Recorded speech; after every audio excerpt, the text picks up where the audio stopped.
There's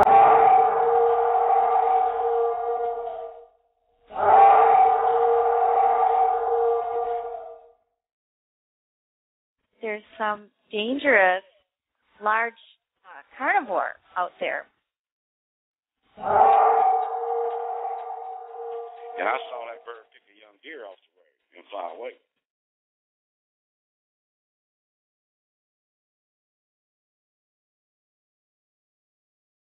And it was just about getting dark, and we started panicking, running down this ridge, not really having any clue what was throwing rocks in our vicinity, good-sized rocks. And I stopped long enough to get a 357 out of my backpack and look back, and that's when I saw it. I saw one.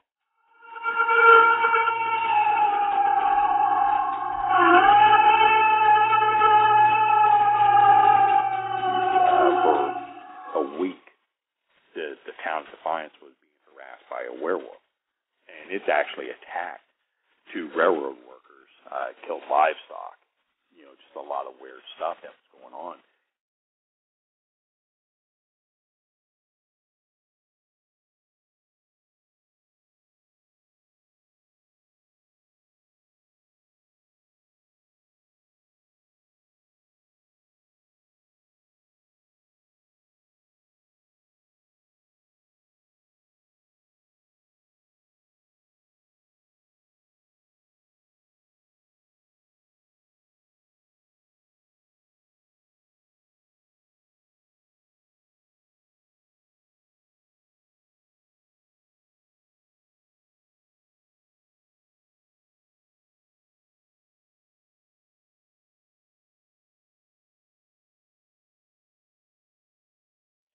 Good evening, Monster Extras. This is Gunnar Monson, along with my good friend and consummate Bigfoot researcher, Shane Hardcore Corson.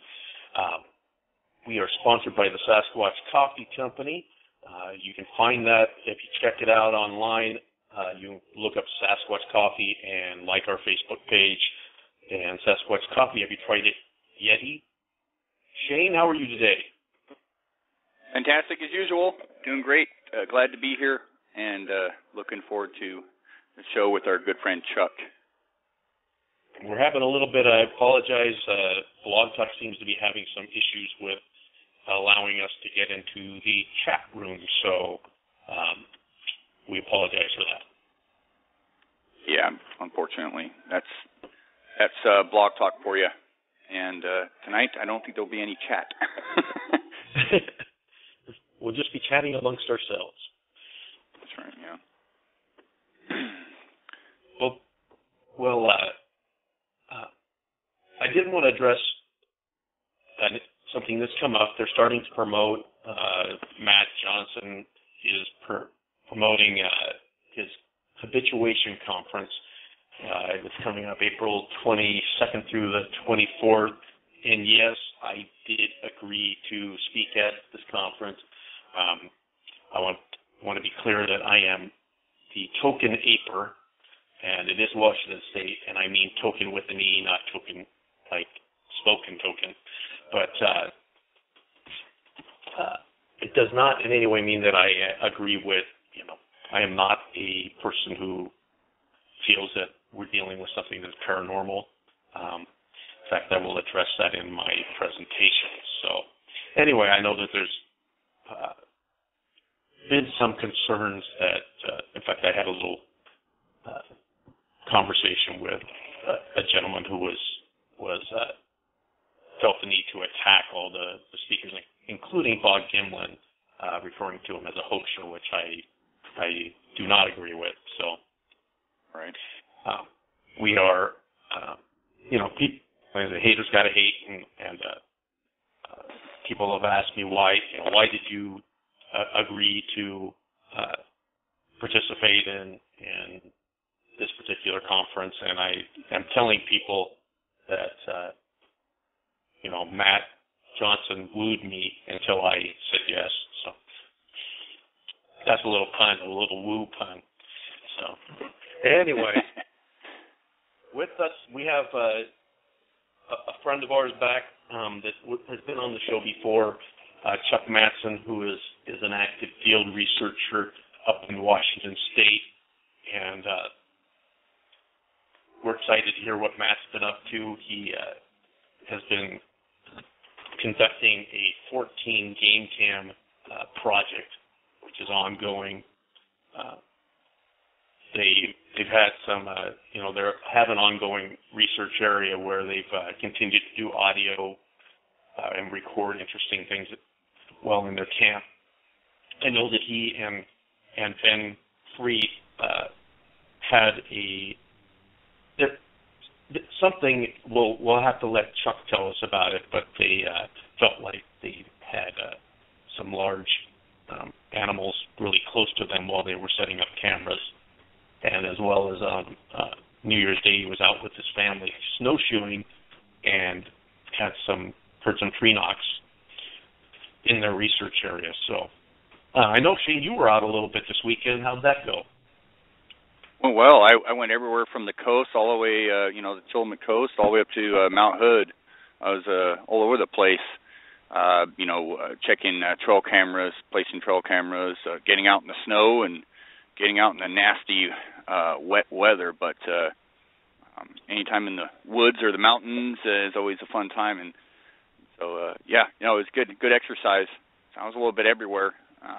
Not my usual. Usually I like to, if I'm going to go out during the week or the weekends or spend a couple of days out somewhere, it's usually in one spot. But I had a lot to do. I go on vacation here in a couple of weeks. Going to be heading to see my folks in San Diego, so I wanted to get some stuff dialed in and set up before I head out. Awesome. Did you have anything happen while you were out in the field? Any questionable or interesting activity? My time up at Mount Hood really, I happened to see a couple of really neat areas, having done some hiking out there in a kind of a different area that I really want to explore and spend some nights out there and days doing some hiking around.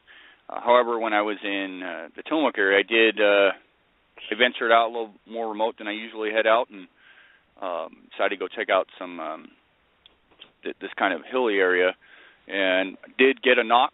I don't know what it was. It wasn't a gunshot. It wasn't anything like that. Did get some sort of knock, just the one. Don't know what it was. Didn't see anything do it.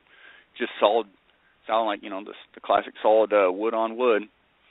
But just the one, and I sat there for close to 20 minutes waiting. Nothing else. So not sure what that was, but that was the only thing of interest. Out there. There was still some snow in some of the areas out there, and there was a lot of rain. It was pouring down. So other than that, nothing to scream home about. But still a good time out and questionable stuff happening. So. Well, I'm actually wanting to get back up in the woods. It seems like I've been off track for a little bit. So, but I look forward to getting out there and hanging out. I know that our good friend Larry has hurt his calf this week, so I'm not sure what that will do in terms of limiting his hiking. So our best to Larry and hope that he gets well soon. Yes. No, that we had a gentleman that was near and dear to a lot of people in the Bigfoot world. I was not familiar with Smokey, but I'd like to wish his family I'd like to wish his family and friends our condolences. He was very active in Arkansas, of course, the folk monster, and it's always tough when you lose people in the. Go ahead. I was going to say, the legend of he's best known for the legend of Boggy Creek. He wrote books and stuff, and was very active. Knew a lot of people, cared for this guy, knew him well, and super guy, and he passed away, unfortunately. So, our condolences to his family and his friends, and those that knew him best. Lost another good one today, or actually yesterday, I believe. And so, our condolences with the friends and family. And with that, Gunnar, I was going to say we have our guest Chuck here. Do you want to pull him on board now? Let's do it.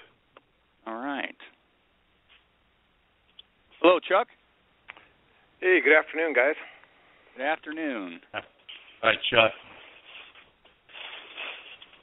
How about those poor Seahawks, huh? Oh, brutal. Yeah, I did watch that game and did. I was rooting for them, but they dug a pretty big hole there. It's a little hard to get out of. So they made a valiant effort. They made it exciting the second half. That they did. They gave you hope. It's kind of like finding a partial footprint or something. You have that hope. Something bigger, Good analogy.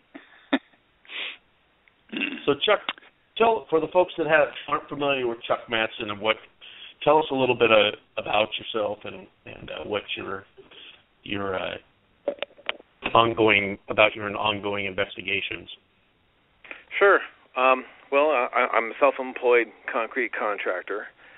I got a son who's currently in college, so that keeps me working full-time and taking very little time off, pay for college tuition. But what time I do get off, I beat feet right to the woods and try to spend as much time out there as possible, even if it's only for 4 or 5 hours in an afternoon. That's about how long it takes to get to one of my camera areas, check cameras, and then get out maybe an hour or two after dark. And when I can stay longer, of course, I do. I take my camper or my Jimmy and sleep inside of it for the weekend. So that's that's kind of it. Work and Squatch. So Chuck, what got you into squatching in the first place?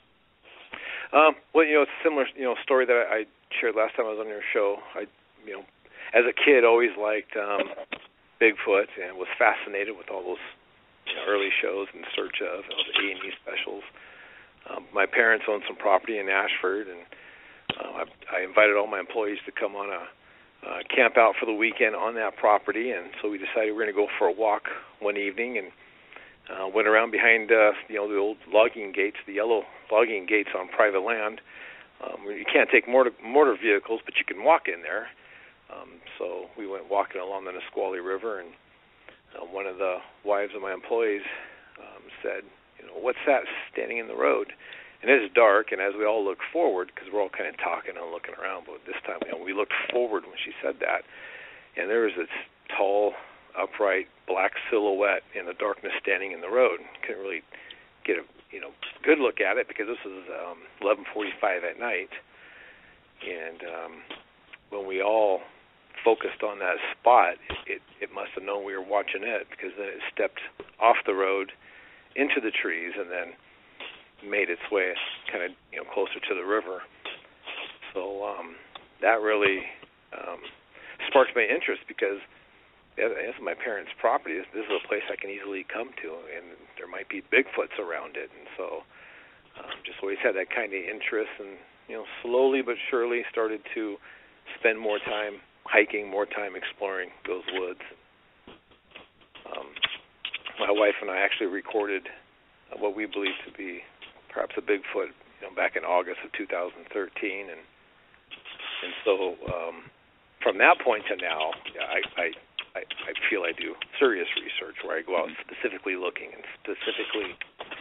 for sign and setting up cameras and overnight audio research of buying multiple parabolic mics and setting them up. And I hadn't done that before, but from 2013 to now, I've really stepped up my efforts to try to get some answers, at least in my own head, what's going on out there. Chuck, would you consider yourself a tracker, by the way? I mean, I believe you used to hunt. You no longer hunt, but are you a pretty good tracker, and those that you work with, are they good at tracking things? Well, I'm starting to learn to track better. I mean, I used to go hunt with my dad and my brother, and you can always see, the deer sign. You can see when deer have gone through an area. You can see when elk have gone through an area.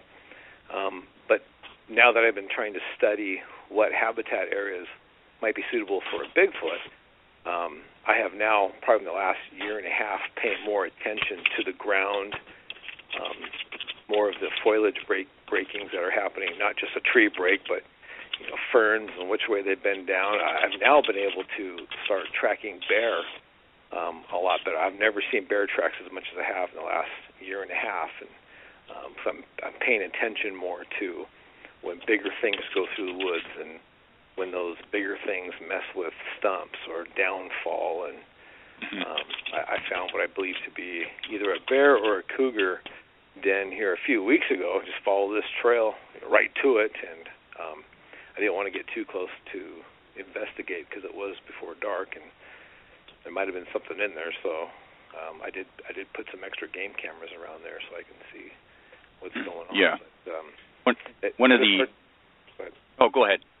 Well, I say, but as far as tracking, those experiences help you to kind of pay better attention to the ground, because like I say, you're deer hunting or elk hunting, the hooves are a specific shape and their antlers make a specific damage at a certain height, and so you kind of see that. I mean, I think everybody's kind of seen those things, but the paid attention to where something's been foraging, where something's moved log downfalls, whether for their boredom or maybe they're looking for rodents or something in it. I'm starting to see and understand that. When before I just walk right past stuff like that. Yeah. And it's very important when you're involved in this research to learn what's out there, that is known, and see the signs of it. You get a better idea of why Sasquatch could be in these areas or why they would be there. And it's one of those things. One of those things where you're constantly learning and bettering yourself and understanding and reading tracks. You could find a track. Well, what was that? Where was that deer going, or that cougar or bear? What were they doing here? Why were they here?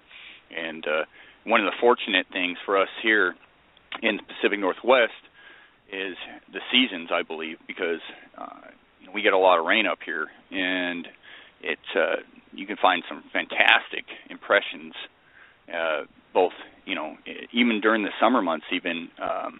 But one of the joys for me is the winter months, because I love going out in the snow and look for tracks, impressions, and stuff, and you can find them if you know where to look in the right places.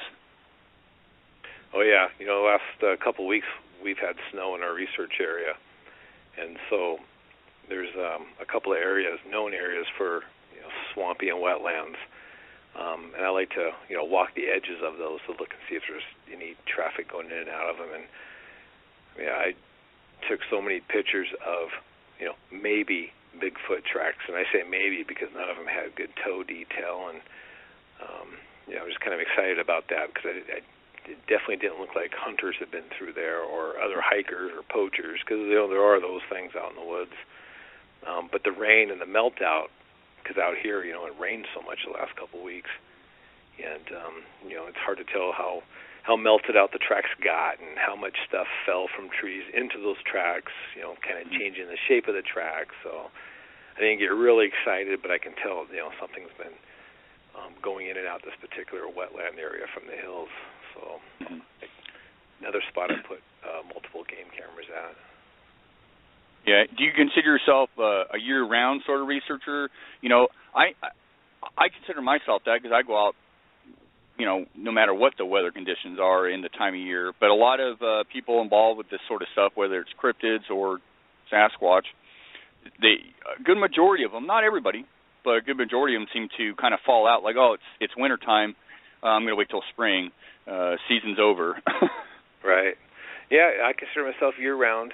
The only time it makes it harder for me to go off squatching is during high school football season, because I do coach high school football, and those Friday nights then are locked up between September and October, and I try to then get out on Saturdays, so only get these kind of one-dayers, and then Sunday we meet for film and kind of choose up your weekend. So but luckily I belong to a little group out here in Graham, Eatonville area, Bigfoot Ops. Ben Freed runs that, and so when I'm not out there, he's out there. So there's always a presence of one of us out in the woods, and we can kind of collaborate notes, and we text each other during the week if we heard something, seen something, show each other the pictures and pass recordings back and forth. So, but when it's not high school football season, from late November, because our high school's made the playoffs every year I've been there. Then I'm hot and heavy into it. So, right after late buck season, all the way through the next August, I go, at least 2 weekends a month for overnighters, and then multiple 5 or 6 hour excursions during the week. So if I get done early that week, because I do outside construction, I'm already kind of dressed to go out in the woods. I just jump in a different truck and head out till dark. Yeah. How many research areas do you have, or with those that you work with, say Bigfoot Ops? I know you're also a Limit Project member. I mean, how many areas do you research in, and do you have some of your? I mean, is there 1 or 2 or 3 or any that you really key in on that you think are productive? Yeah, well, what we have, out in our area, we have a core area, and it's probably, in total, it's a good, I want to say maybe 4 square miles, right? So 4 miles wide and 4 miles deep at the base of a pretty good mountain system. The elevation goes from 1,900 up to 4,800 real fast at the base of this mountain system that we kind of work. And so within that area, we have, 4 or 5 areas that we can park and be off the road, where other people can drive by, and then we go into the woods or into the wetland areas from there. So we try to keep tabs, on all those areas.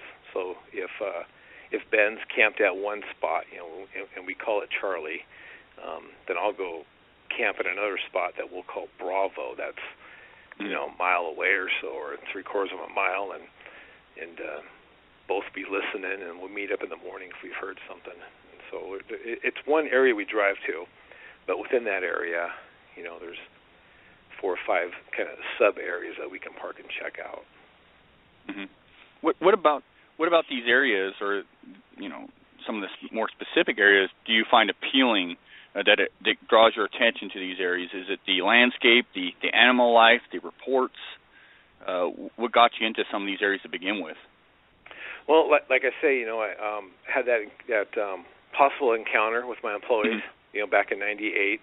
On the BFRO website, there's 3 reports of residents in that town that have reported hearing what they described as crying man. If you pull up some of those reports, which is very similar to the sound that I recorded in August. It could be described as a woman or man wailing, and so I always kind of thought those would be good areas. There's lakes up at the 4,800 foot level up in these hills. There's multiple creeks. You can't drive a 1/4 mile without crossing a major creek coming down out of these hills headed towards the Nisqually River. So there's no lack of water. And then in that big, 4 mile by 4 mile square area, there are 4 or 5 major wetlands. I'm talking wetlands that are probably 5-6 acres wide that always have an abundance of wetland plants and cattails, and those areas never freeze solid.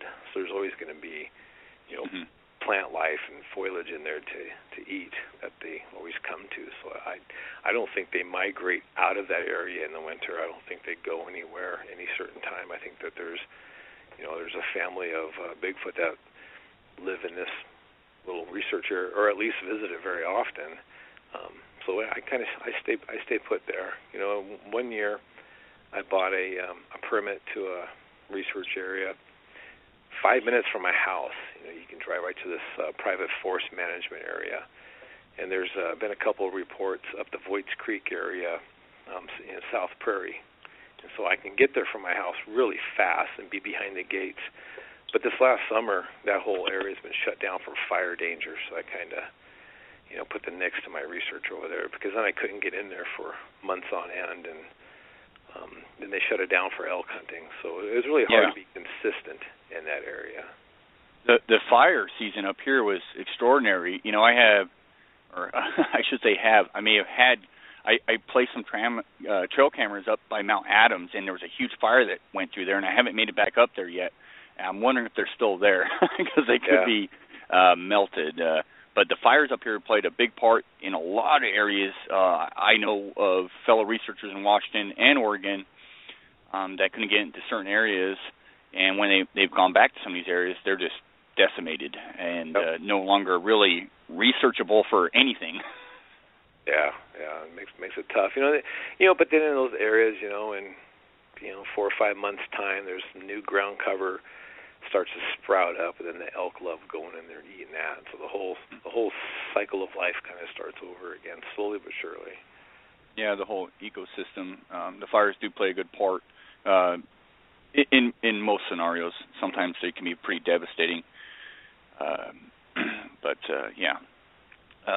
Now you guys, or you, Chuck, have you guys, I think I saw that you guys got some new equipment, or at least Ben Fried has been working on getting some new equipment with the Bigfoot Ops and trying to get out in the field more. Have you obtained any new equipment, and what are you working on with that? Well, exactly. In explaining the equipment I got, I'll kind of share with you why I chose to get what I was getting, and I was kind of, Facebook and Bart Catino and Kirk Brandenburg a little bit about what equipment to get, and kind of explain, what I'm after and what I'm trying to accomplish. When one of the research areas we go to, we'll sit there, we'll listen. Sometimes we'll do active listening, meaning that we'll do a howl, we'll do a knock, and try to elicit a response. On a couple of particular occasions, I just went up there to relax. I took my wife and my son with me back in June, and it was just after he got wrapped up with college and so forth, and spring football's over with, and so now I can kind of unwind and ease back into the woods. And so I had just recently got a new camper, and so the month before, so I took that camper up to one of our research areas, and we sat out in lawn chairs, talking, having a good time. I still brought my Bigfoot gear along, meaning my parabolic dishes, and so I set them up, and I think we stayed up until, I think back then it got dark around 9:45 or so we turned in close to 10 o'clock, and, normally, if I wouldn't have set up any recording equipment, I would have woke up the next morning with an uneventful night, nothing happening, no howls, didn't hear anything, but I took my recording gear with me, and so I go back home, and Monday morning, before I get up and get ready for work, so this is about 3:45, 4 a.m. is when I review my audio. Sit there and do that for about an hour and a half before I call my employees and go to work. And that night, probably an hour and a half, hour 45 minutes after we had turned in, according to my timestamps, I recorded several knocks in my area, or right in our camp spot. And probably 1 hour after the knocking began, something came in and knocked into my lawn chair. I leave my lawn chairs out if it's not raining, and I could distinctively hear that lawn chair slide or move on the ground right next to the camper. And so I thought, man, we might have had Bigfoots real close and didn't know it, or could have been bear or anything else. But the knocking kind of, in my opinion, narrows down what's going on out in the woods with the knocks. Not just breaks; these weren't branches breaking; these were distinctive knocks. A couple of quick taps. And any idea what time? What time these occurred? Yeah, these were hour and a half, hour and 45 minutes after I went to sleep. So just around before midnight. Okay. It happened, right? And it only went on for about an hour and a half. Then after that there was nothing, just your normal sounds in the woods, occasional breaks, stuff like that. And, those sounds, could be anything. That could be animals moving around and stepping on branches. And when owls fly through the trees, they're pretty noisy, I've learned. They fly right through dead stuff, and then it falls to the ground, and it could sound like, activity. But the knocks, if it's not a distinct wood-on-wood knock, I kind of pass it off. And I was recording those that night. And so on another occasion, kind of leading up to, why I bought this equipment, I was trying to figure out, well, man, there's got to be a way to watch these things at night without them knowing you're watching them, without being outside. And in a week after late buck in November, I went back to that spot. Same thing, just going to go up there for the night, set out my lawn chair. This time it got dark quicker, right, because it's November. And so it's dark, by 5:30. 5 o'clock, and so I sit in my chair until about 8, and man, realized, it was a Friday, and I had been up early that morning and went to work, so I turned in early. But again, I set up my recording stuff and wanted to listen, and this time probably 2 hours after I went to sleep, excuse me, but before midnight again, I recorded knocking. And during that night, something had woken me up. I woke up, from my sleep and laid there, and I noticed that the motorhome had been rocking. The motorhome had been moving, and what first set me off to that was the blinds on the window of the motorhome were banging against the window. And so as I'm laying there, I'm thinking, well, maybe I rolled over. I just don't know it, and I woke myself up. And, so I kind of laid there awake a little bit, and then the motorhome went back, or not the motorhome, the camper went back to steady. I went back to sleep. But when I got home and reviewed my recordings that Monday, sure enough, it was the same kind of knocking as I recorded, back in June. A couple of quick taps here and there. I couldn't tell you if it was different locations because it did sound closer and did sound farther away, but I don't know if they're tapping on one side of a tree and then the other, and so those things your distance is kind of tough to hear. But something definitely came in and was around my camper and knocking, and I could hear movement, but couldn't see what it was. And it seems like every time we're outside listening, unless it's far away howling and kind of not paying attention to where we're at, we don't hear anything immediately around our research sites when we're by our vehicles. Seems to be always when we turn in. And talking to Ben about that, that's happened on many occasions.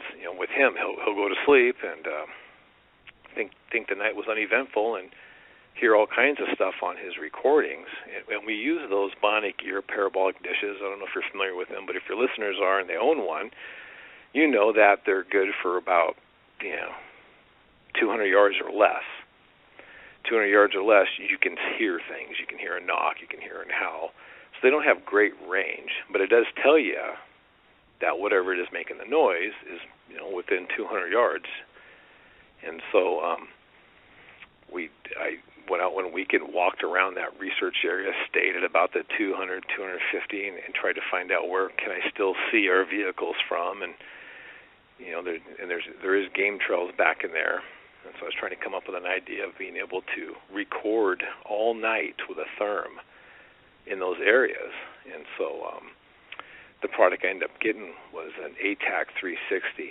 And what that is, it's got a FLIR camera in it, but the housing is made by someone else. I think it's made by Stryker. And it runs off 12 volt. It's got video output. And so I put that thing way up on top of my camper, on top of the air conditioning unit. Now I'm like 14 feet in the air with this thing, and I can see way into the woods. I mean, I can see all around me, to where if you're just standing by your vehicles, you have very limited sight. You can't see things behind stumps or behind trees. But with this thing up in the air, it just increased my visibility a huge amount.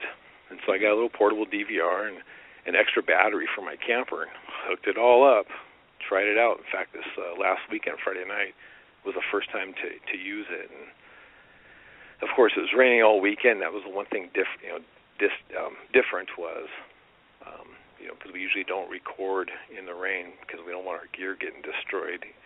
I decided I was going to record that night and take a chance and have this therm going all night. But unfortunately, I didn't hear anything that night, and I didn't record any Bigfoots. But one positive note was, because I can leave that thing record for up to 14 hours on a 16-gig SD card, I just had that thing pointed right into the woods where we think they come from, because there's a road behind us a ways, and then the hill is on the other side of us, and we think they come down from this hill at night. And so I just pointed that baby into the hill and let it record all night long. I was waking up about every hour, to kind of check it myself, make sure everything was going good. And, about 1:15, here come this fawn, or a doe and a fawn, came, from the camera's view from, right going left, so it came from our west, and it stayed about 70 yards away from the camper in the woods, and I could clearly, distinctively see what it was, and was able to record it. And it walked on by, and so I know it works. I know I'll be able to pick up, movement in there because it showed up very clear. And my wife was sleeping, so it's about 1:15, and I wake her up, and so she knows why I'm out there. She knows I'm out looking for Bigfoot. She knows why I bought this equipment, and so when I wake her up, I know in her mind, I just wanted her to see these two deer to show her that this thing works. And right. But my wife, when I woke her up, she thought I was going to show her a Bigfoot. So she came up out of her sleep, man, just so awake. And wow, what's going on? How far away is it? And she's looking, and she's going, oh, those are just deer. Got mad at me, went back to sleep. But I was like, no, this is a successful test run. That's what this is. And exactly. So I upgraded to that so I can be able to have video monitoring in thermal all night, even though we're going to be sleeping and we're out cold. So I don't think, with all the wild theories out there, I haven't heard one yet that says Bigfoot sees thermal cameras pointing at him. So maybe until that theory gets put out there, maybe I can have hope to catch something moving through the woods, Right, and I think one of the key components there is making it look like part of something, not sticking out there all by itself. If it's a part of this human contraption, say your camper, it really helps out into making it just seem like it's just a part of the camper. I mean, because a lot of times, you get these reports where people say their stuff's been, their camper's been shaken, or something's gone through their camp. And they have no proof, nothing to show for it. And I like your idea here. I won't say it's unique. I know others that are starting to do this.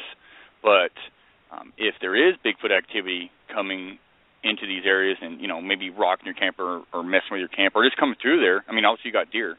So there's something, you got animals coming through there. There's that chance. And I think you'd be in a bad spot if not partaking in doing this. I think it's a great idea. Well, that's what I did. I shared what was happening with Kirk and Bart Contino and said, hey, here's what's going on. How can I capture images at night while I'm sleeping? How can I get set up? My current therm doesn't record. I got a little entry level PS24. It's great for hiking. It's great to see, but I can't record images. And so both those guys, sent me back links of products from FLIR and from other manufacturers and said, here's what you want to do, and this will work, and that'll work, and we just bounce back ideas, and they actually kind of set me up. So I know they had done it before, and they got the ideas and made it work. So I just took a shot, man. Just being self-employed, I am my own research sponsor. So right, I'm the Wally Hersham of my project. So, I don't have as big as funds or resources, but being self-employed and saving my pennies, and my kid's getting towards the end of his college span, I can start splurging on myself once in a while. Yeah, but this stuff, and it's not cheap. I'm fortunate because I'm involved with some groups that own equipment, whether it's audio equipment or thermal equipment, and so I get times where I get to use this stuff. I have a thermal eye in my possession right now, and I just purchased, out of my own pocket, a pulsar unit that doesn't record but has the capability of recording, and I've already got the whole setup ordered. It's going to arrive here shortly, so but it's all out of pocket. It's not cheap. And one of the things that you have to do with this equipment is, you can't just get this equipment and go, okay, go plug in or do whatever and put it out there. You have to really learn the equipment and utilize it and learn how to use it properly. Otherwise, you're doing the equipment and yourself in the field a huge disservice. Exactly. Yep. And I got a Pulsar product. I think last year. It's the Recon 550, and it's a night vision video camera. And so you got to learn it, because when you're in the dark, like you're saying, if you're not familiar with the buttons and the menus and getting it set up and getting it to record successfully, you're just right. I don't want to say you're wasting your time, because we're out in the woods, you're never wasting your time, but you're really missing out on the full capabilities of what your equipment can do for you when you don't know how to use it. Yeah. It's like going out in the woods or the forest and whatnot and hearing something and not having your recorder on. You got to be prepared, no matter what scenarios. You got to be thinking way ahead time that you know, in the spur of a moment, you know, you're ready to have that whatever piece of equipment you have going and operational and know how to use it just right. Otherwise, you could get something phenomenal and all you got is a story. Exactly. You know, and I even had my dad help me out, but in my Jimmy, good old 91 GMC Jimmy, it's got metal dashboards, metal inside that thing. And so we were able to make me some camera mount brackets screwed right into the dash. And so anytime I move my vehicle around, I have cameras pointing out my windshield. I have that Recon night vision camera, and then a regular video camera mounted just, you know, looking forward. And so anytime I'm in the vehicle, you know, they don't come on when I turn the key on, of course, but I have to manually turn them on and set them to record. But, you know, you just have to get in that habit of doing those things, because there's so many times, you know, I'm walking along or even driving and I don't have a camera or my GoPro rolling, you know, and then an elk will come out onto the road and he'll stand there, and by the time you get your stuff ready, he's gone. And there's a high percentage of Bigfoot reports that people see them from behind the wheel of their vehicle.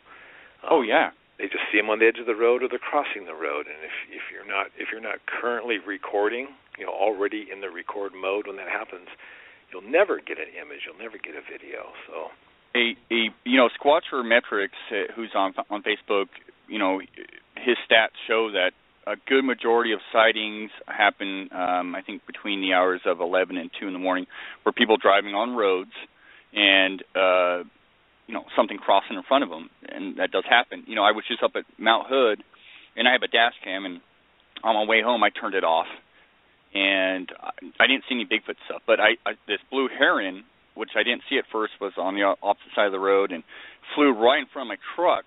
I just missed this thing, and it was really kind of cool. I'm like, oh, my dash cam's off. I turned it off because I had recorded some stuff I wanted to save.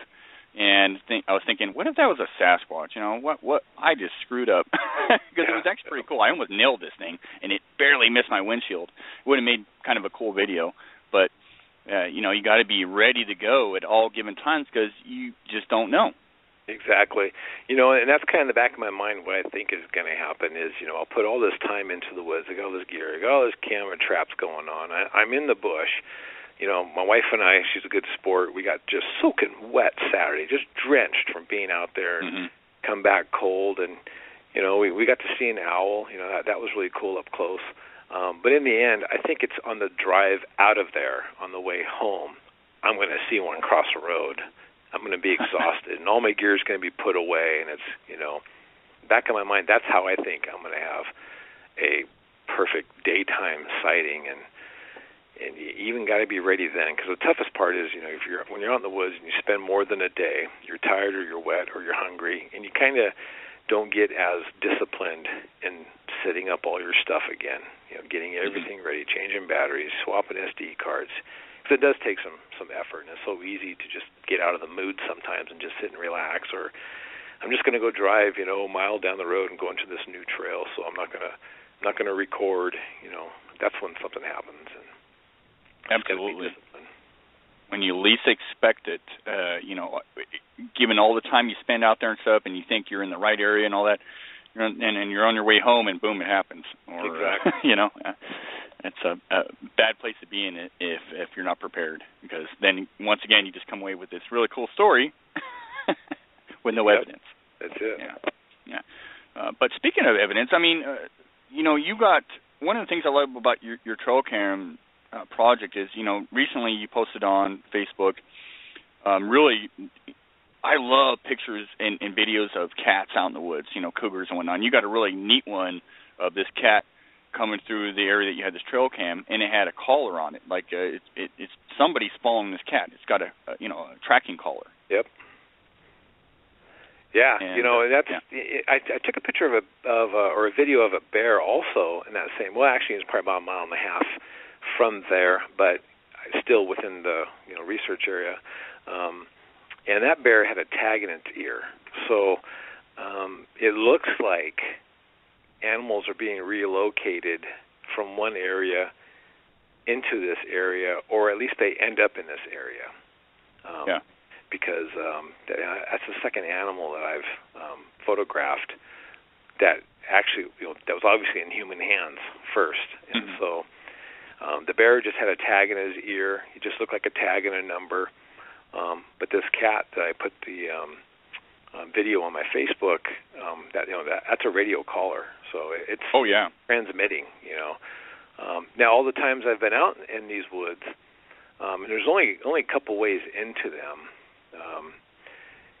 I've never passed a DNR employee. I've never seen a park ranger. I've never seen Fish and Wildlife out there, and I've never seen any private biologists out there with receiving array on their hoods of their vehicles. I have seen in other places guys who track bear and they have their antenna arrays, up on their hood, and they're looking for bears that are denned up, and I've seen that, but I've never seen any of those things in this research area. And so I just imagine it's a matter of time being out there that I'll see them. And it could be that those guys are in there during the week, and most people like myself are out there Friday, Saturday, and Sunday, and those biologists could be out there Monday, Tuesday, or Wednesday. I'm just not seeing them on the right day. But you're taught by in person. I mean, because I believe you leave. How long do you leave your trail cams out there at any given time?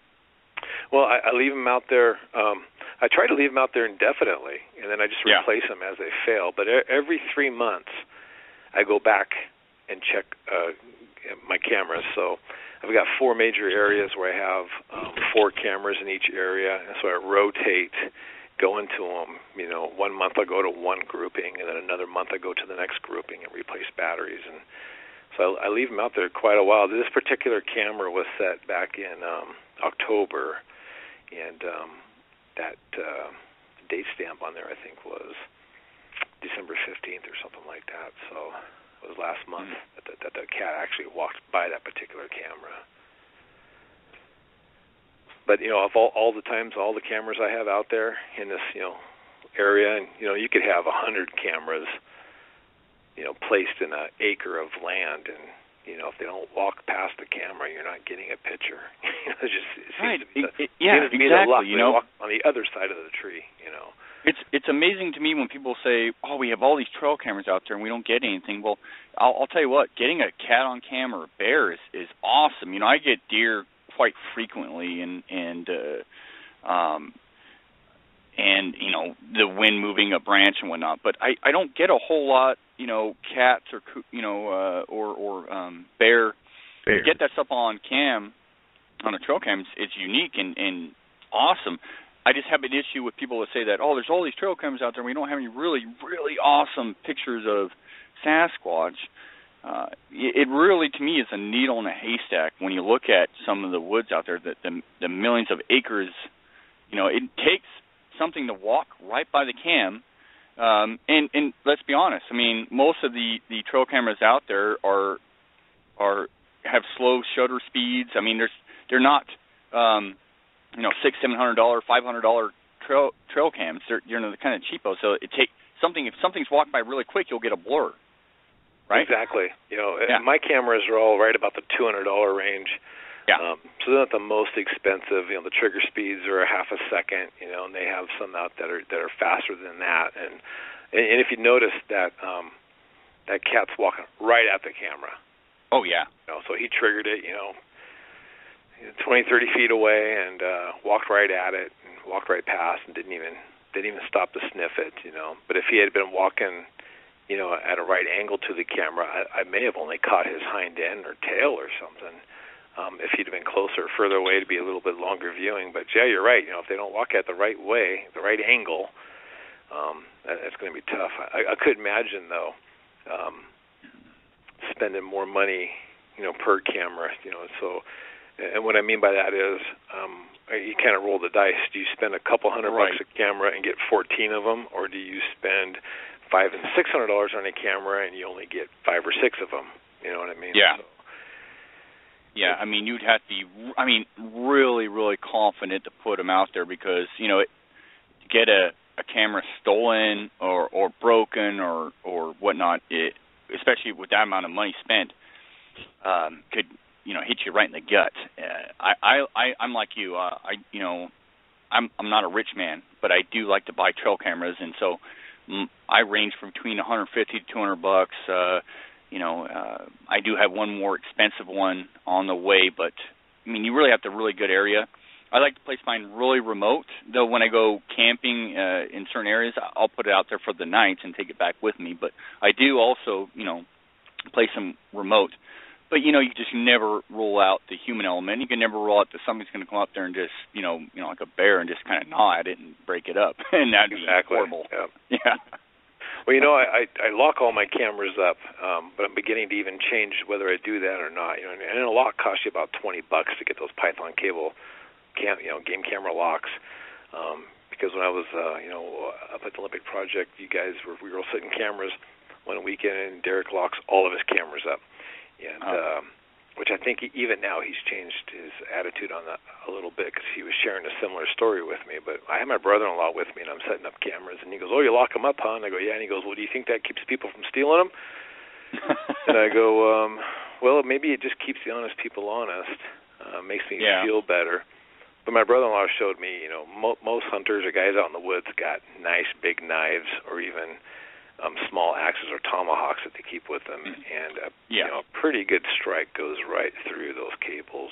So, I don't know if I'm going to keep spending money on camera locks. I do put them in places where people don't go. There's no human traffic in hiking. These aren't on hiking trails, and where we go is really not a recreational area. People do go in there and poach, and there is, seasonal logging that happens, way back, kind of beyond some of the gates out there. But other than that, it's not that many people out there. Yeah, I'll be honest, I don't lock any of my cameras up. I hope they don't get stolen, but usually I try to place them in really remote areas that I see no evidence of human traffic. I just don't lock them up, and to this day, I've not had one stolen yet. But I place them in really kind of remote areas where I don't think people will traverse. It's all a hope, obviously. Yep. But you can never rule out animals just damaging them. I mean, I've seen trail cam pictures where you get an elk come up there and just knot with his antlers, or bears, and so you just never know. It's a risk, and but it's a risk I'm willing to take. Oh, exactly. And I'm having a blast. I mean, I look at the enjoyment I get out of going to each of these cameras, servicing them. I have to be in that research area, so which makes me look for tracks. It makes me look for sign, and in the end, it's worth it. Now, if somebody came through and wiped out all 14 of my cameras in a 1 month's time, I'm probably gonna set booby traps instead of game cameras. But that'll kind of motivate you a different way. But right. I love it, and it's a chance. And I leave mine out all the time, so I go check them every 3 months. So I put Energizer lithium batteries in them, which I think is the best battery for outdoor use. My Duracells just seem to erode and ruin my cameras, and so they're out in the elements the whole time. And I used to move my cameras a lot, and I didn't get very good pictures of wildlife, maybe occasional deer. But just this last year, I leave my cameras in the same spot for 8-9 months at a time, and then I reevaluate to move them. And that's when I'm starting to get the bear pictures, and I got this cougar picture.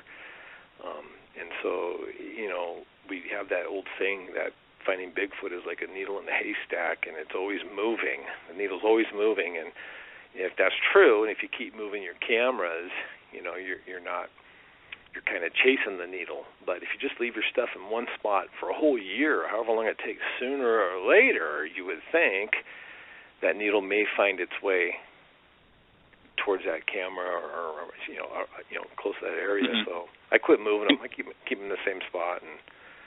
And speaking on that, I mean, you do have some interesting pictures on your trail camera. I mean, I'm not saying you have this thing walking right up to it. It's a Sasquatch, but you do have some interesting images on your trail cam that I've looked at, and that's kind of out there. I think it's on the Bigfoot Ops page. Yep. That show something interesting, given the height. And we talked about this the last time you were on the show, but those to me are interesting. You know, you can't outright say it's a bear or whatnot. I mean, obviously there's hair there. The height that these things were placed, I find that very interesting. Yeah, you know, and I think me and Ben may have had an encounter with a couple of Bigfoots right in that area. I went back there and was checking batteries and putting in SD cards, and actually was going to add a couple more cameras near that location. And we noticed that you know now that it's winter time, leaves and everything are coming down, and we could see this very well worn path right near these cameras going deeper, you know, kind of into the woods. And so we decided to follow it. We didn't notice any elk sign droppings or nothing, and it was near frozen. You know, this was probably on a weekend that's 18 to 20 degrees. And so when you walk, you can hear it. You can hear the leaves crunching. And we followed that trail back in a little ways into woods I've never been in before. You know, and so we're just sitting there kind of listening and talking, and then we can hear in front of us what sounded like a couple of guys coming right at us in the woods. We couldn't see them, but we could hear them because it was this big patch of fir trees, a couple cedars in there, and we couldn't see through them, but we knew that something was either walking within them or just on the other side of them, you know, coming towards us. And so we're listening, and then that the frozen ground crunching noise stops, and we don't hear it. So about 5 minutes later, you know, Ben looks at me and he goes, "Let's get our cameras ready." You know, and these are our handheld video cameras. So GoPro's already rolling on my chest, but he gets the video camera out, and we have it on record, you know, ready for whatever comes through. Then we hear the crunching noise again, but this time it's flanking or going around us. So as we're looking at the origin of the noise, it's moving to our 3 o'clock. And we hear it move for about, I don't know, maybe 5 or 6 steps, and then it stops again. And then Ben looks at me and he says, "You know, I'm going to go this way, you know, towards where it's going, try and get ahead of it. You stay right here in case it doubles back," because there was a clearing in front of us before you got to these trees. And we were standing like within some tall grass, and so I'm taking a knee and not trying to be too conspicuous. And Ben starts moving now towards, you know, like our 5 o'clock position, kind of angling in front of it. And as soon as he does that, he takes maybe 4 steps from me, and then a knock loudly comes from that direction of where we heard that walking stop, just a nice loud knock. And Ben looks at me and he's going, "Man," he goes, "we got one right in here. There's one close by." So I turn my body towards where that knock came from, and then there's no more noise, and so Ben starts moving further. Now Ben gets out of my eyesight. You know, he's going through the woods, and I don't see him no more, but I don't hear anything else coming from that 3 o'clock position. And then all of a sudden behind me, which would be my 9 o'clock position, I hear another knock. Nice loud knock. So now there's one that happened on right and left of us. When Ben hears that knock, he makes his way back over to me, and he's like, "Did you just knock from over there?" And I says, "No, that's either the same one made it all the way around us, or there's 2 of them in here." And as we're standing there talking, you know, mumbling, you know, kind of to ourselves in low tones, then we hear the footsteps pick up again, and on both sides of us, seemingly in my mind, as I interpret what you hear, which is really, you know, I guess questionable in the woods too, because your mind plays trick, but it sounded like they went right around us and then continued, just avoided our area completely, and we could hear them walking off. So we spend the next hour and a half, 2 hours scouring that area, looking for sign, but it's all frozen grass and frozen leaves, and we couldn't find any definite, you know, obvious Bigfoot tracks in that, in the ground. So we were kind of what elevation are we talking about? Because, you know, I always refer back to, well, I don't always, but I like to, because we work closely with Sasquatch metrics, you know, and for this time of year, specifically in Washington, with sightings, they seem to happen below the 300 foot level, which, so you're talking like coastal range. And so I'm interested when I hear stuff like this going on as to elevation, and I'm not saying that just because of some of the stats and reports that Sasquatch is always going to go lower or going to be in a lower elevation, but some of these stats provided by Squatchometrics show that, in specifically Washington, that a lot of the sightings and whatnot happen below 300 feet. And it makes a lot of sense to me, and I'd like to ask you, on top of what elevation you possibly were at, what are your thoughts on elevation, even with just the, elk and deer populations out there? Well, it'll depend on where you're at, So, like, when this happened to us, that was at 1,900 feet. Okay, in the Nisqually River in LB Ashford area, as that river runs through that town, those towns are at about 1,800 feet, 1,850. You can't get any lower unless you're digging a hole, you know what I'm saying? And then you go north towards Eatonville, and Eatonville's closer to that 750, 800-foot elevation, and then in Graham, where I live, is about 500-foot elevation. So I think they do go from higher to lower, but I don't think they leave the LB Ashford area to go, to get down to a, I don't think they follow the river towards Olympia or so forth, trying to get to that lower, because Olympia is certainly down at that 500-foot or more or lower elevation.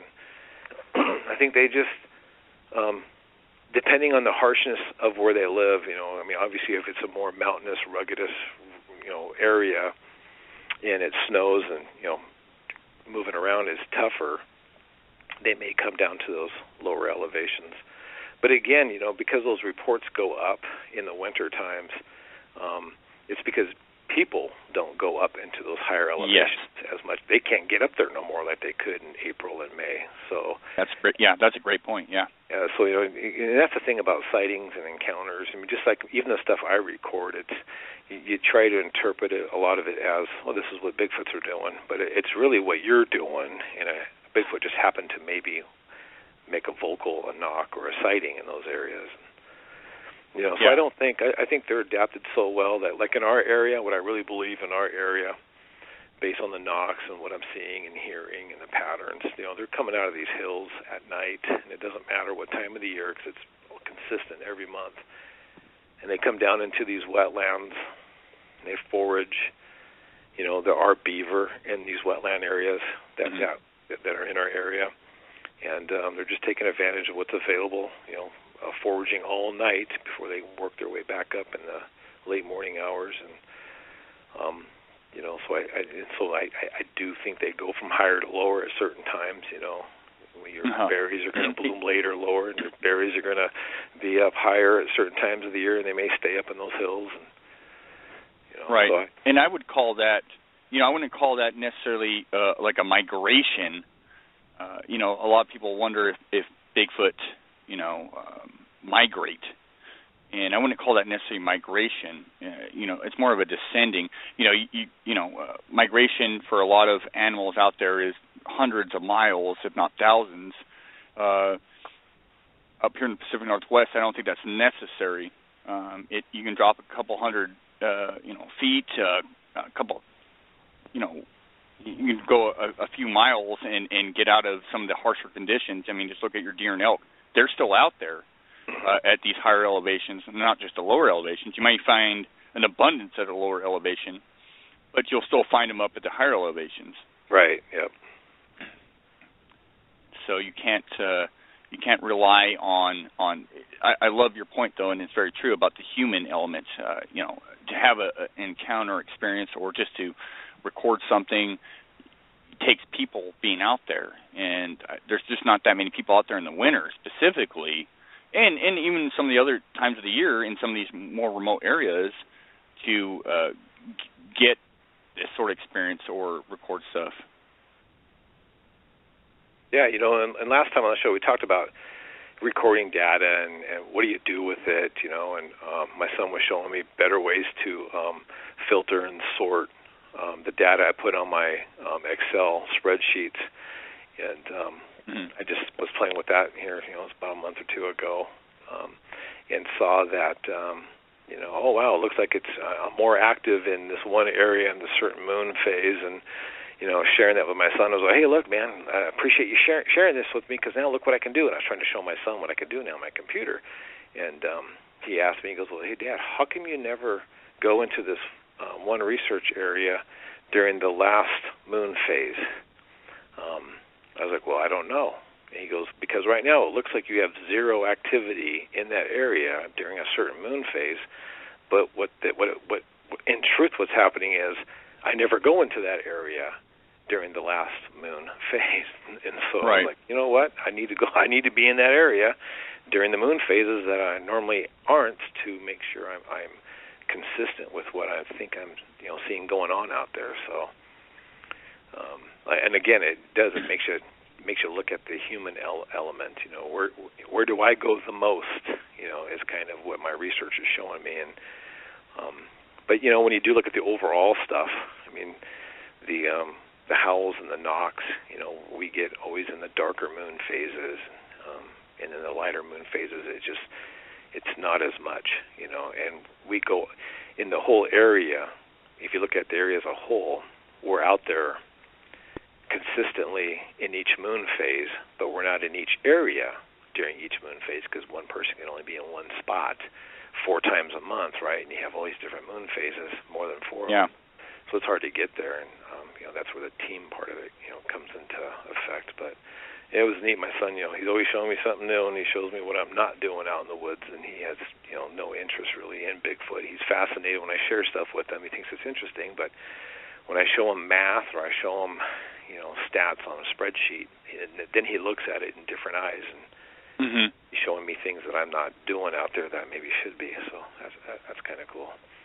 Yeah, and I agree with you. It's hard to be out there during every certain moon phase, but it's important to be out there during those moon phases. And I mean, I know fishermen rely on it, hunters rely on it, because given history, they know to follow certain moon phases and whatnot, and that's important to be in those areas during certain moon phases and times of year.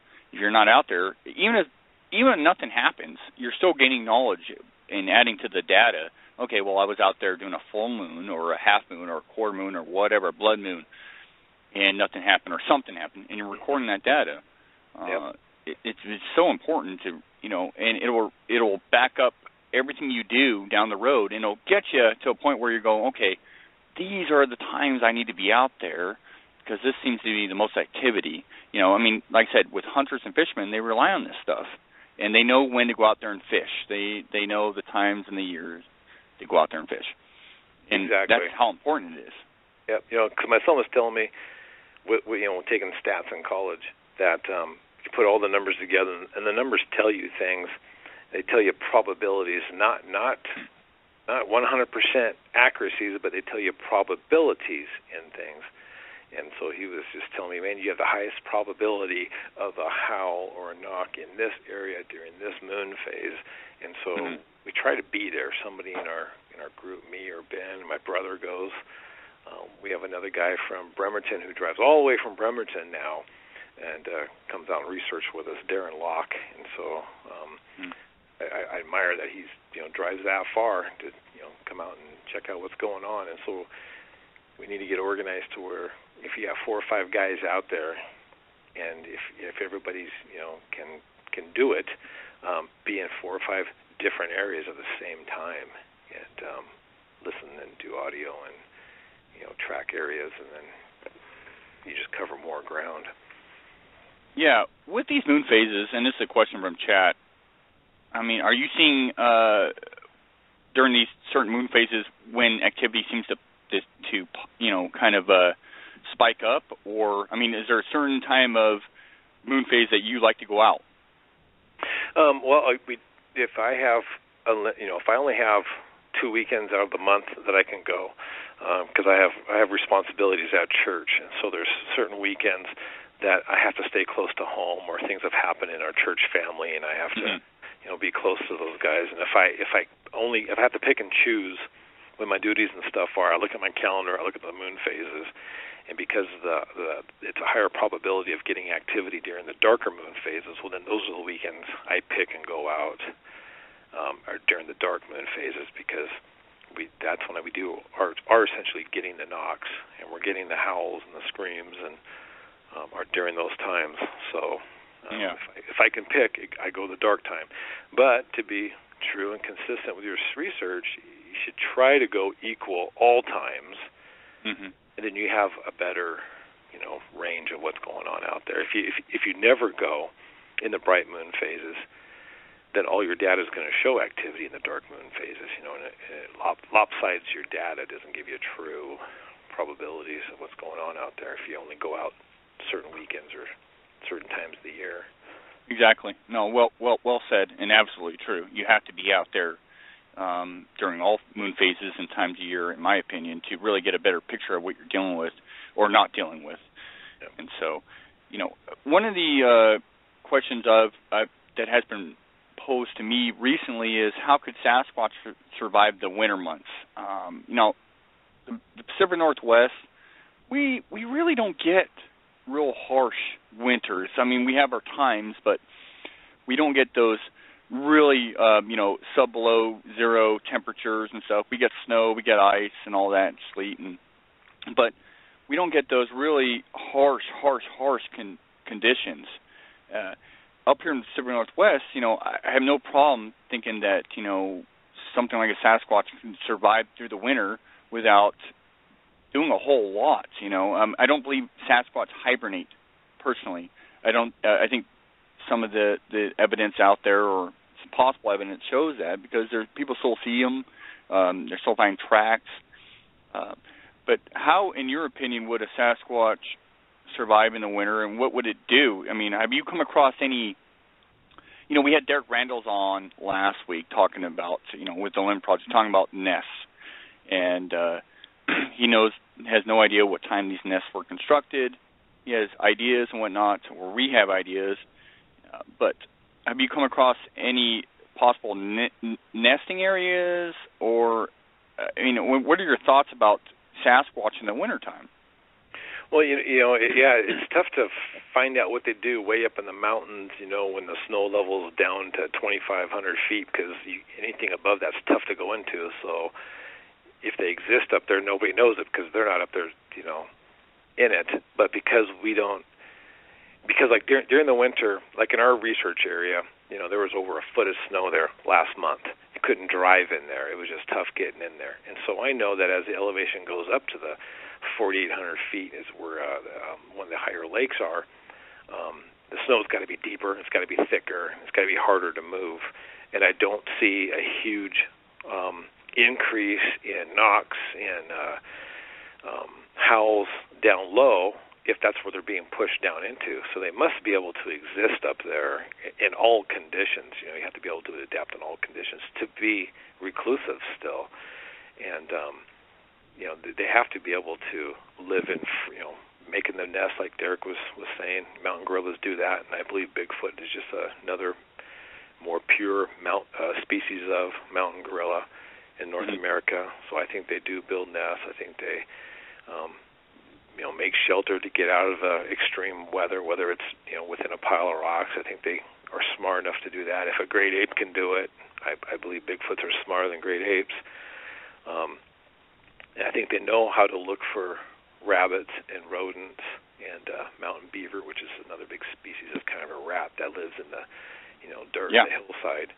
I think they see that. Their arms are longer than us. They're able to pull them out of there. I think when bears hibernate, I wouldn't put it past a very, very hungry Sasquatch to come across a hibernating bear den and reach in and pull them out, either use his den for shelter or use him for food. I mean, that's how North American Indians did it in the Rockies and the Cascades. In the winters, they hunted hibernating bears, for food sources. And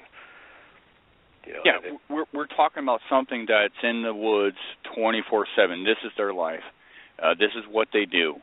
And so as a human, someone that's not living in the woods constantly, it's kind of ridiculous to even surmise what Sasquatch are capable of, because we're not there. They're in their environment 24/7. This is where they live. So food sources for them are abundant, I would imagine, and they know where to find them. They know where to go. Shelters, for example.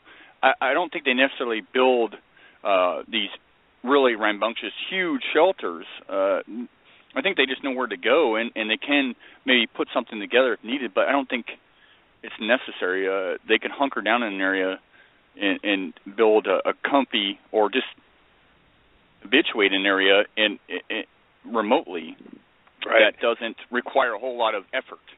Yeah, and I've snowshoed into areas where, you're walking through, 18, 20 inches of powder with snowshoes, and then I want to go off the trail a little bit, maybe relieve myself, if I'm with some friends, and this has been years back, but when you get inside the tree line, nice thick canopy tree line, and I wanted to find a nice thick one because I don't want nobody seeing me do my thing, and once I got inside these fir trees, there was only like 4 inches of snow underneath the tree canopy. I was like, man, because it just doesn't get down that far, and there's got to be multiple pockets of that in these mountainous areas in the Cascades where fir trees grow all the way to the tippy top until you get above, 5,500 feet. Once you get to alpine level, there are no trees. I think Bigfoots can find those areas, and they can move around those areas. They can exist in those areas. They're insulated. It's just, I look at that movie that was just out, The Revenant. I don't know if you've seen it. It's an awesome movie. But that movie inspired me to read about it, and so I bought a book about the life story of Hugh Glass, and in particular, mountain men. How did mountain men live up in the Rockies above 5,000 feet in the dead of winter? How did the North American Indians do that, And they did. They didn't come down into the towns. They didn't. Very rarely did mountain men come out of the mountains to trade fur, and, they went there because they didn't like city life. They existed. And so it can be done if humans can do it. If North American Indians were able to move across the Rockies in the dead of winter and exist and flourish, I'm pretty sure animals that were built to be outside can do it better than us. Oh, absolutely. I was driving up to Mount Hood this past weekend, and there's snow and everything everywhere. And we're driving on the roads. Yeah, there's snow on the roads and whatnot. And you'd pass through an area where there was a lot of tree cover over the roads where the sun didn't penetrate, and it'd be a little thicker. And you go to an area where it was more open and the sun had penetrated and melted the snow and ice. But when you're looking down into the woods, into the forest, it was the deep woods. There was little snow or whatnot to be found because it's so covered. It's not rocket science to me that something could, other animals do it. Why couldn't Sasquatch survive in these areas at higher elevation, given that they have this much cover? It stands to reason. Yeah. I remember being a kid, and I must have been, 4th or 5th grade, and I went hunting with my dad. And as a young kid, the excitement is over with by about 1, 2 o'clock in the afternoon, right, when you're hunting. Now you're cold, and now you're hungry, and I want to go back to the camper. I want to go, and we were in snow, and my dad goes, well, here, I'm going to put you right over here for a couple hours while I hunt this ridge, and I'll come right back. And I was going, put me where? I'm looking around. All I see is trees. And he goes, no, you're going to sit right within the fir boughs. And I looked at that, and I was like, no way, I'm going to freeze my butt off. Because the snow's all on the trees, it bend them down. He goes, no, you're going to sit right inside them. You'll barely be able to see out, but you're going to be within the fir boughs of the tree. And this tree, is maybe only about 8 to 12 feet tall.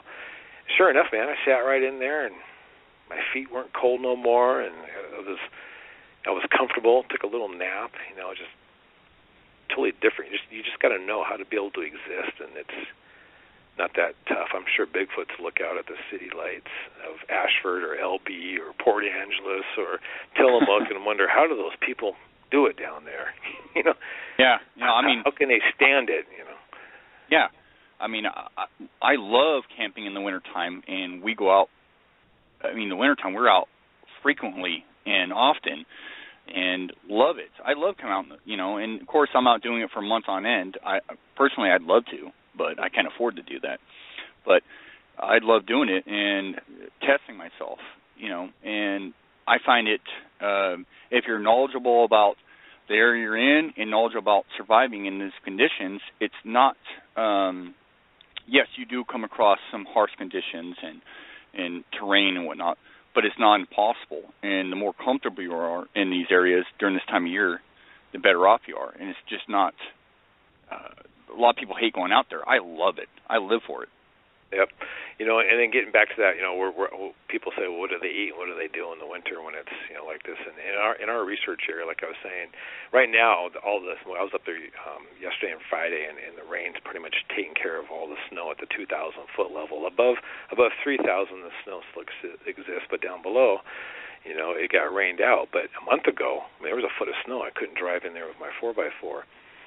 Had a hike in there.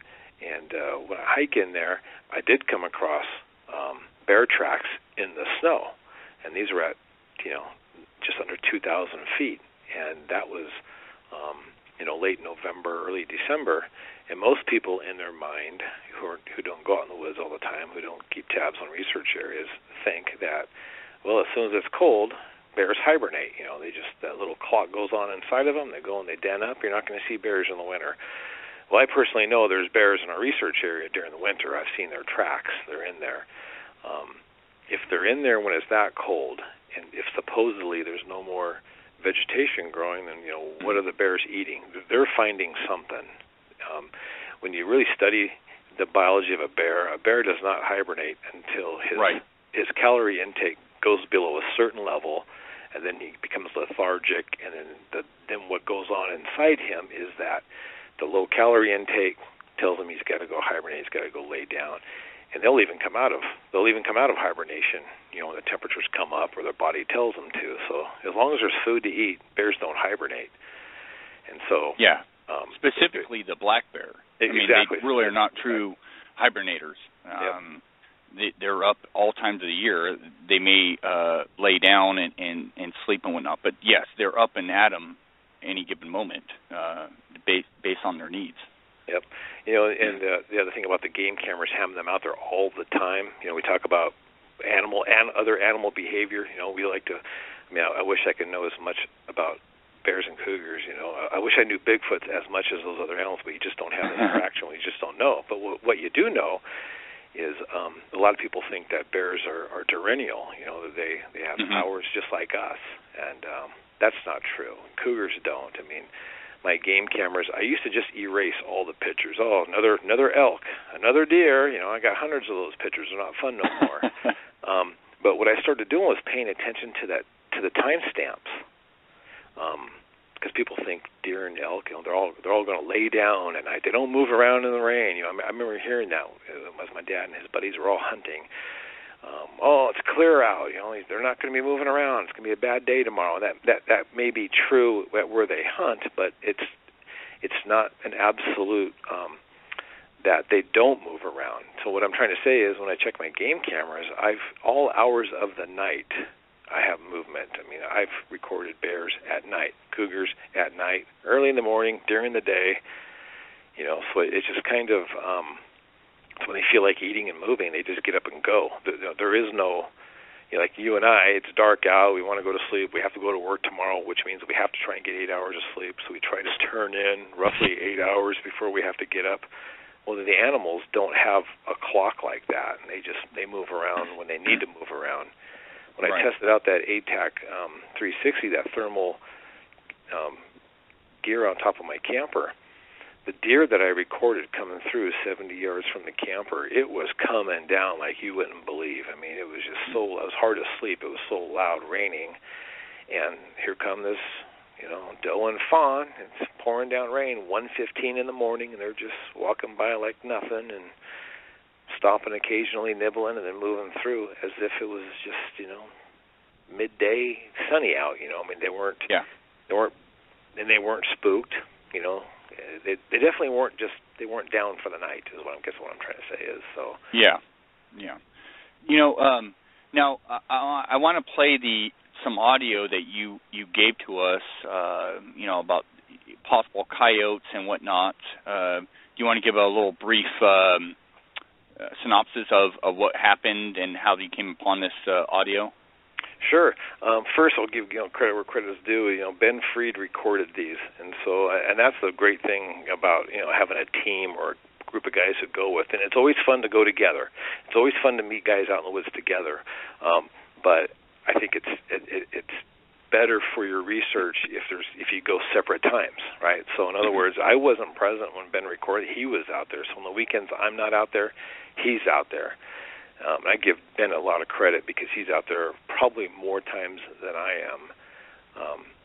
And so he was able to capture these sounds. And like I say, Monday mornings he emails them to me, and I'm getting pretty good at using Sonic Visualizer. Dave Ellis showed me some tricks on that, and so we ran these through that. But Ben recorded these.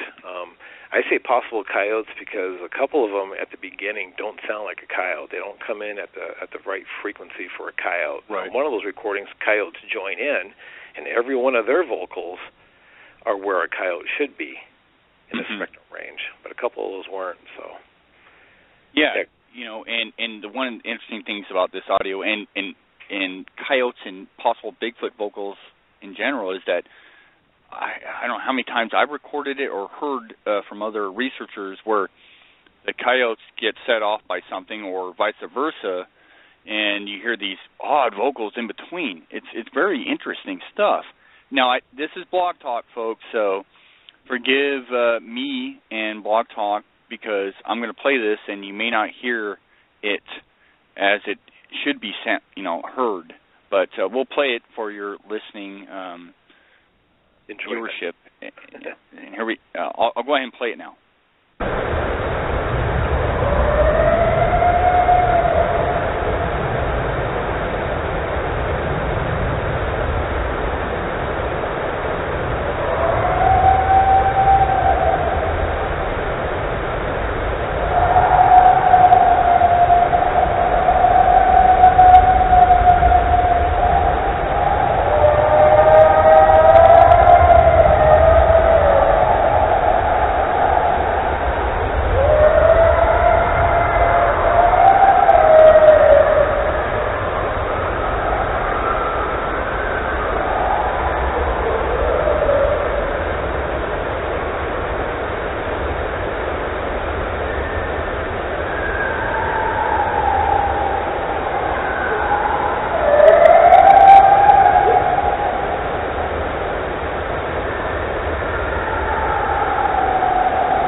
So right in the beginning, you hear some odd stuff, Chuck. It doesn't sound coyote-like to me.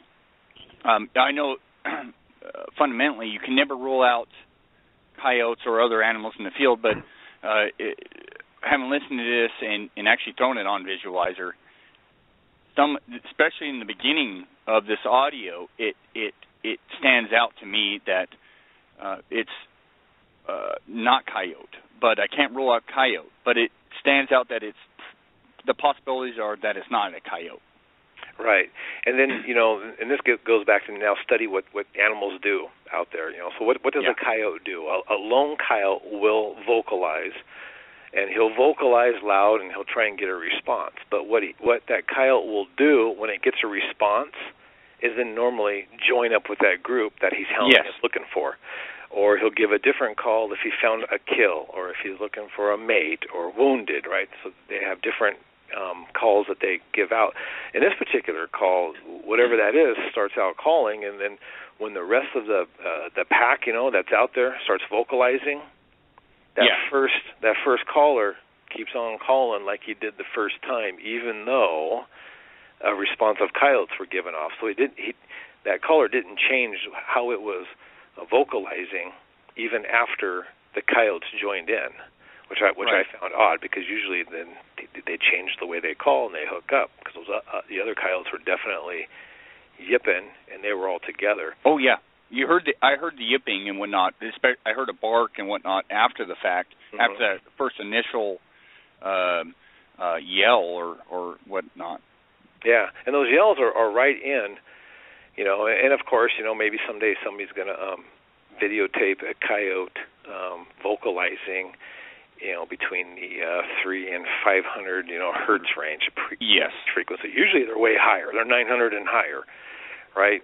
But there could be one that vocalizes lower. It's just, right now that one, that first caller, is right in that range of possible Bigfoot. Yeah. Of course, nobody's it there seeing. I'm going to play the first 30 seconds of that again right now, just so some people are asking to play this again, and sure. I'd like to hear it again. So I'm going to play it again. Not the whole thing; it's a minute 7 seconds recording, but I'm going to play like the first 30 seconds. So here we go.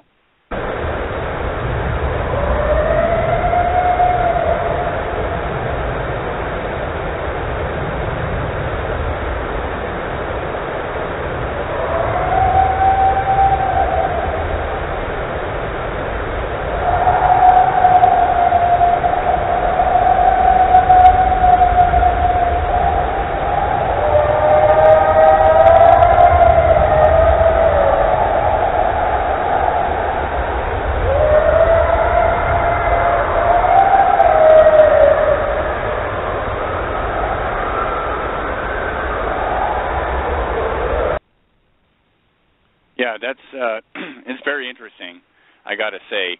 And having thrown it on Visualizer, it's very interesting looking at it because it's as to me outside of some of what coyotes do. Right. But if somebody told me and they listened to it, and this is where you got to take Bigfoot research with a good sense of humor. Is people might hey, you're dumb. That was all coyote. And some people comment that's it doesn't bother me.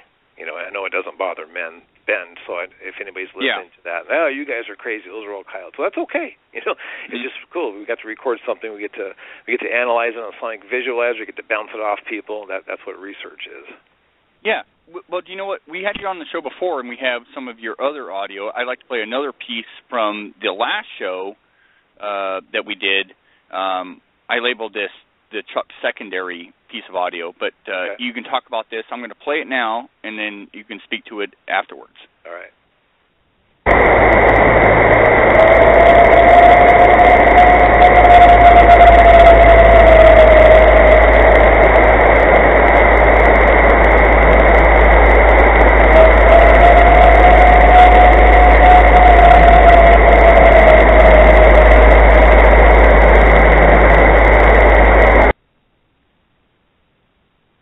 And there that was.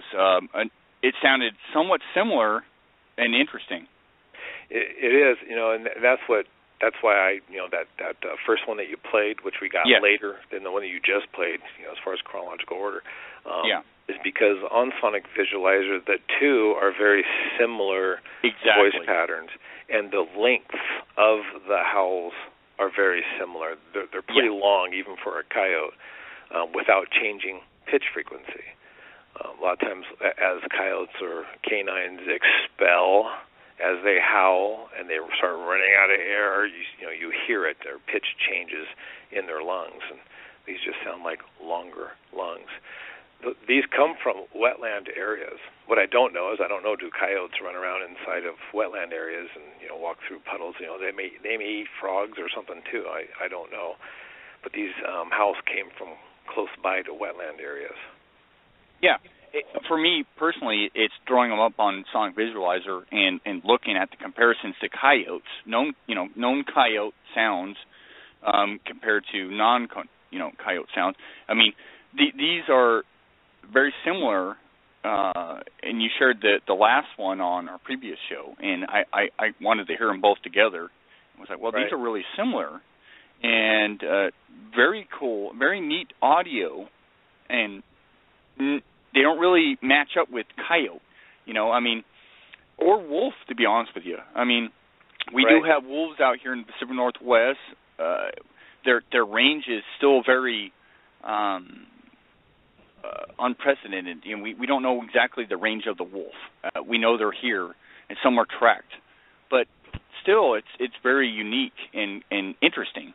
Right. Well, what we do know about wolves, because somebody said that to me too. How do you know you're not recording wolves? Yeah. And they just don't match on the spectrogram. No, they don't. But let's play that out. Okay. Well, if I have wolves in my research area, if there's 2 wolves in our research area, then that means in 4 to 6 months there's going to be probably 6 wolves, and that means a year after that, there's going to be 10 to 12 wolves. there's going to be, because wolves eat and reproduce. Coyote. That's why we have so many coyotes. And I'm recording what kicked off the coyotes. There's probably half a dozen or more coyotes and all these little sub packs that run around out there.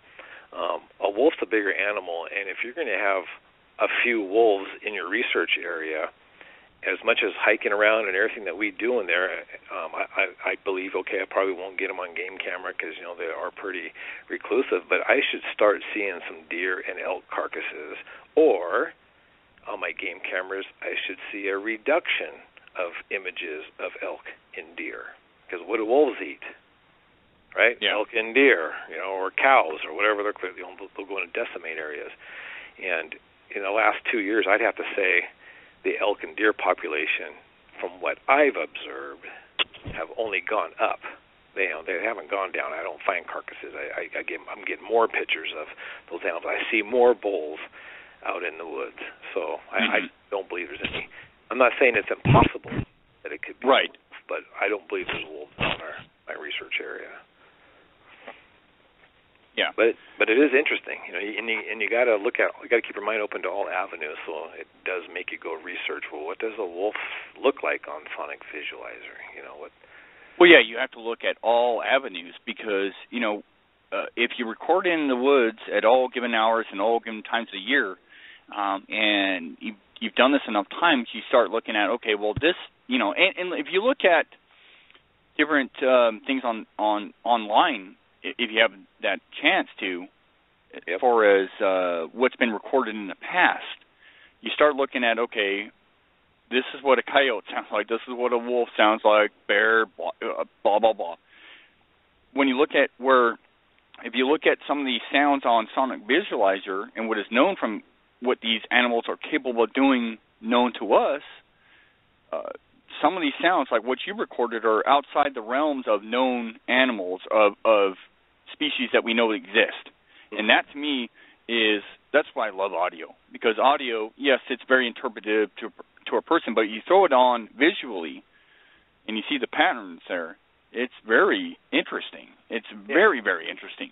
Yep, because there is a science behind audio. That's what the software is for, and that's what researching against known audio. I mean, you can, it isn't just an interesting piece of audio you can't do nothing with. Well, we do have the technology to do things with that audio, to rule out things, which is really neat.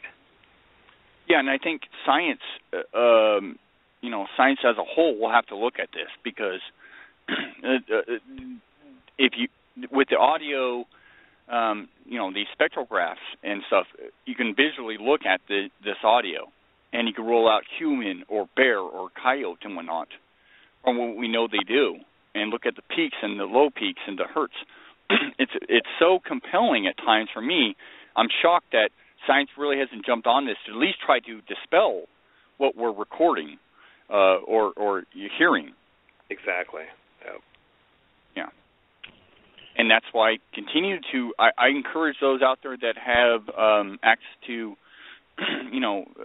recording stuff in the woods or in these vast regions of the United States and outwards, North America, record this stuff. And if you don't have the means to look at it visually, send it to those that do. If you think it's really something solid, because I've been sending a lot of stuff where it's been known animals or people even, and I can easily rule out Sasquatch or any known or whatnot. Yep. Yeah, it can be easy. There's other times where I've been in a situation where I've been sent something. Wow, that's really unique and interesting because of what I'm looking at visually. Forget what my ears are hearing. May sound interesting. I've heard barn owls that sound awesome. You put it on a visualizer and you're like, oh, it's a barn owl. It falls right in the realm, and it's pretty obvious. So, but audio to me is so compelling and interesting that it's just one of the avenues that I love to do when I'm out in the woods in the field. Yeah, and it's collaborative too, because once you've recorded it and you have that file, you have the sound in your hand. Now you can transfer it and let other people listen to it. And I look at it on Sonic Visualizer. Dave Ellis, you said you have other people who look at the same thing, and who do the same studies of listening to other animal life. It's awesome, because when you record, you have something to share. You don't have a story now. It's more than a story. It's more than a photograph. Right. It's something that you can put some science behind. Yeah, something you can put some science behind. It may not be definite. It may not be an absolute answer, but it's to the point where you're like, okay, well, this is interesting, and we can put this in our database, compile and collaborate with this, and see, well, what is making these sounds? I mean, we got a sound here in Oregon that sounds like something in Ohio, and by comparing those sounds, down the road, we may get an answer. Right now, it's very open, and it's hard to get anybody to really, with academia, to jump on board and go, okay, let me look at this really well and try and look at this scientifically. Yep. It's a very difficult scenario.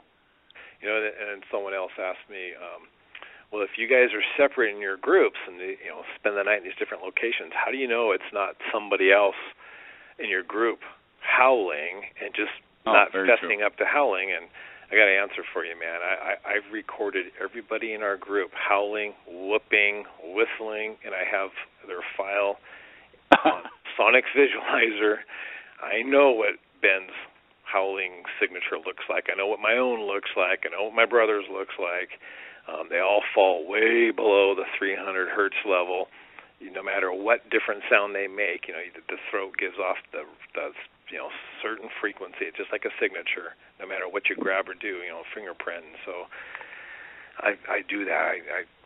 I have my recording stuff set up, and if some of us are trying to elicit a response, I tag it, I file it, I keep it. I just don't erase that stuff. I keep it just in case. Just in case somebody tries to pull a fast one over. Or screws up. My first, when I'm the Olympic Project member along with you, Chuck, and my first experience, the very first trip I took up to the Olympics to hang out with Derek Randalls and David Ellis and the guys was quite a few years ago, but what David Ellis had done was he had set up a situation where we'd all do a vocal. Cliff Berkman was there and did a vocal, and he recorded all of our signatures, all of our calls for future reference. Yep. And he could look back and rule us out or in, given what we're doing out in the field. And he recorded, I think, probably close to 20 to 30 individuals that would be out there at any given moment, and for future reference, so there was no confusion. Exactly. Yeah, I found that very unique, very important, and I know David goes back constantly and does that stuff. David Ellis of the Olympic Project, and that's something that a lot of people don't do. Now with these recordings out there, a lot of them, for the most part, you can rule out human element with a lot of these recordings. The tough part is ruling out known animal life, like coyotes or, animals make weird noises. Barn owls, elk, cougars. They make weird noises. For those that are not in the woods a lot or don't go out frequently, they could hear something that they've never heard before, only because they don't spend enough time in the woods or just never come across this sound before. And it's important to record the stuff and put it up visually and record it, to look at it later and rule out stuff, and look at it visually and, okay, well, that's a cat or a bear.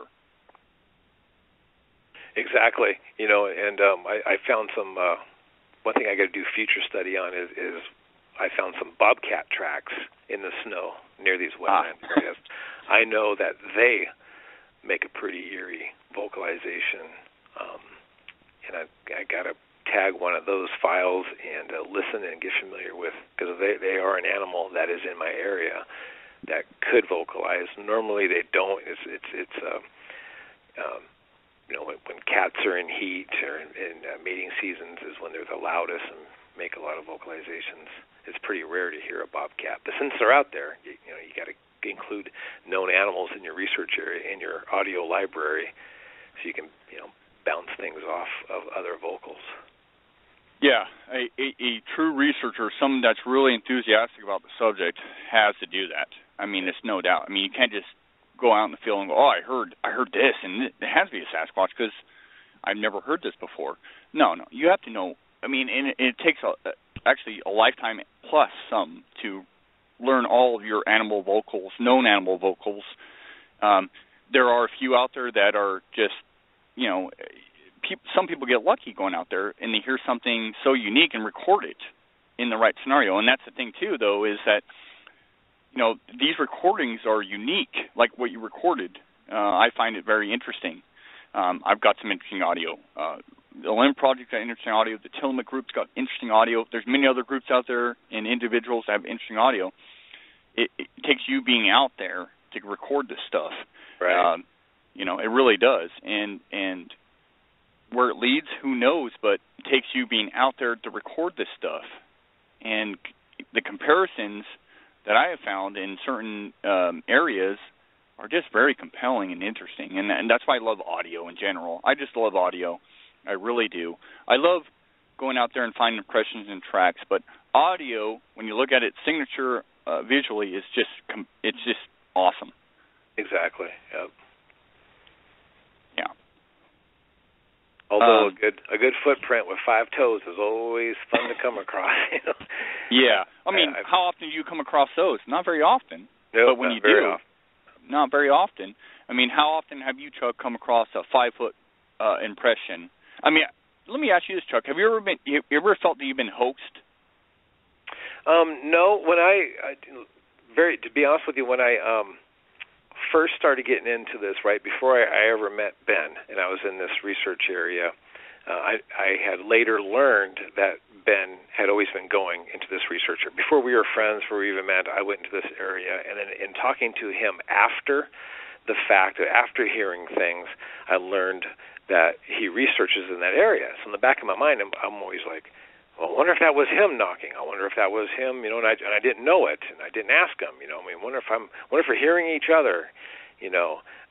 Not that anybody's trying to pull one over on me, but maybe I am misinterpreting what somebody else is doing as a knock or a howl. And so, that's, I got the idea of I'm going to record other people's howls. And later, after getting to know Ben and knowing his call blasting capabilities and howls that he makes, I know it wasn't him hoaxing.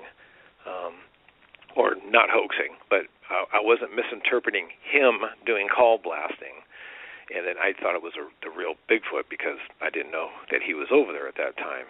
I used to wonder about those things when I first met Ben, but then when you start to know people and you understand their practices and what they're doing out there and when they're doing it, I realized no way was I misinterpreting what he was doing as a Bigfoot. Now, other people come up there, and that's the bad thing, is when you share your research area, there's been a few new people who come out there, and there's one person I've come across in particular that has presented some evidence that I know they fabricated, or maybe they forgot they fabricated it and didn't remember, out there, and that's kind of a bummer because not only do you got to keep track of the animals that are out there, now you got to kind of keep track of people who are out there. And so whenever a new person goes out there and they say they've been out there and hey, I was out in your area, blah blah blah, I like to know kind of how big they are, what size shoe they wear, and because I don't want to track other people around. I'm 5'9". I have a 12-inch boot, and you measure from a tape. So anybody taller than me is going to have a bigger foot. And a lot of times I come across 14-inch impressions, no toes, but I'm thinking, well, man, this has got to be somebody with a bigger foot than me. And then in the back of my memory goes, oh yeah, well this person sometimes comes out here, and that person comes, and they're all bigger than me, and now I'm probably tracking somebody else, and that's a tough part when you don't have a team of people and you just have people going out there independently. You end up tracking each other, Right. Yeah, and you know, recently you were out with your family out snowshoeing, and you heard some interesting knocks. You want to talk about that a little bit? Well, yeah, you know, it was on New Year's Day, and wasn't going to do any researching. I wanted to go snowshoeing. So we rented some snowshoes for my son. My wife and I already have some. And we went up to this, it's a known ski park. They plow the road right to the parking lot to go up this. I think it's like a 3.5 miles up to the peak of one of these little mountain peaks, backside of Ashford. And there's a parking lot there. You know, you can park, and then you start snowshoeing up, and there's a restroom there. It's a great tourist place. You know, a lot of people go there. And, you know, my son was running a little bit late, so we got up there late. And we got there just before noon, and the parking lot's full. There's like 45 cars in the parking lot. And so I know that the snowshoe trail, and it's organized, you can't, you know, backcountry in there. They won't let you. And besides, it's pretty wooded, and it's tough to backcountry snowshoe in that kind of terrain. You got to stay on the old logging roads, and they're pretty steep, and you have great view.